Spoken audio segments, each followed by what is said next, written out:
For the record, just don't want to scare the listeners. I just want to say I only do one retreat per year, and it's like 9 or 10 days. It has extremely beneficial effect on me, and I'm never the same as before. I'm so much happier than before. Don't think you have to drop out of school to Yeah, experience the benefits, right? sure. So for people, what advice would you have for the young people who are still in school, who still want to, like blend this in, these practices in, and start seeing tangible benefits already without having to go all in immediately? Yeah, I mean, I was actually still in grad school when I did a lot of this. I was in a PhD program in epidemiology, and then I switched over Mm, to medical school, and then I was in my residency. So, like, y- there is a way. I mean, it means, at least in my life, it meant I didn't do much else, right? I didn't watch TV for 20 years, actually, like none. wow. Like, I didn't have a TV. I yeah, I gave up a lot, but it Mm, also, so, but where to start? If you don't want to start at that level, I think these days the apps are pretty good. Like, mm, the apps are pretty good, or find a local meditation group, or if you've got a friend or a partner who can sit with you even like 10 minutes a day. 10 minutes a day is enough to feel something. When I was younger, I was like kind of cynical. I thought that was like nothing doses that didn't do anything. But I think 10 minutes a day is way better than nothing. Or even the way I often blended it in when I was working very hard as a doctor or in residency was just like if I'd wake up in the middle of the night, I'd just meditate because it was just a good thing to do. I even just lying down, or if I was just like sitting in going up and down in an elevator or something, I would just close my eyes and just drop down with the breath, find a little bit of peace, and oh yeah, do something like that. So you can fit in little micro bursts of meditation throughout the day, a little mm, bit of mindfulness. And then there was a technique I learned later that I think is super helpful. mm. And so there's this word in, um, there's a word in the meditation tradition I come from, which translates often to rapture. Mm. And rapture can mean a lot of things, but I'm going to mean it in the sense of being enraptured by, or fascinated by, or beautifully appreciative of the sensuous beauty of this moment.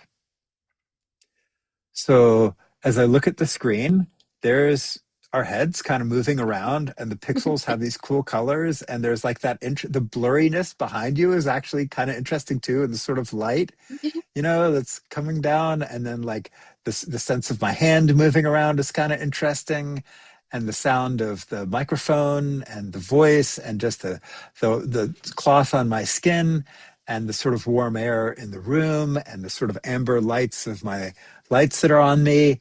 Like, each of these things are kind of cool, and like kind of roundy corners of the zoom window, like, and the little red, yellow, and green dot, like those are cool colors, and there's a way to appreciate just the ordinary, simple things of life, because you will not find happiness in any moment other than this one. Does Yeah. that make sense? Like, Yes, no future definitely. moments will satisfy you now, and no past moments will satisfy you. So it's this moment or not.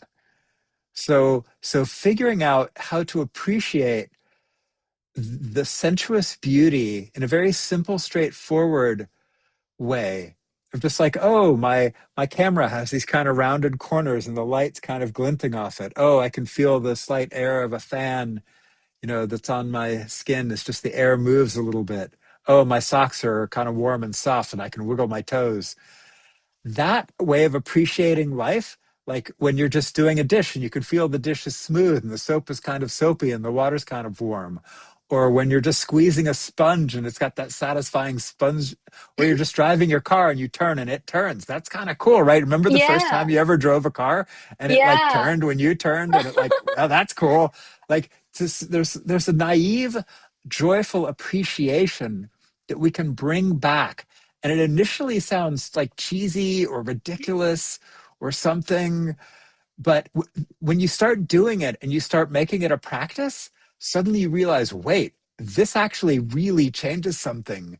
and you can get like a tripping person. Like if anybody's ever done a psychedelic and just been like, oh my God, like this is the most amazing thing. Wow. You can actually do that, just like have everything be just like the most amazing thing. Like when you've got a glass of water, we were talking about a cold glass of water, like watching the light glint through it, or glinting off the condensation, or just appreciating the dew on plants as you walk out of your door in the morning, or the feeling of water in the shower on your skin, or something simple. And we can take a whole shower and just be thinking about work and have no idea what even happened, or drive to work and not appreciate any of it just because we were lost in our thoughts or worries. But there's actually a lot to pay attention to that's beautiful. And noticing that in a very childlike way was also a kind of a revolutionary practice for me. I learned this one later, but it was super valuable. So that's another one I would offer. And it's an easy one because you can do it for anything. Like anything has something cool about it, has something neat Yeah. about it. And everything is fresh at any Yes, moment because the right. moment is never the same as the previous moment. Even your face now is different from Hmm. before, and there's always something new you can appreciate.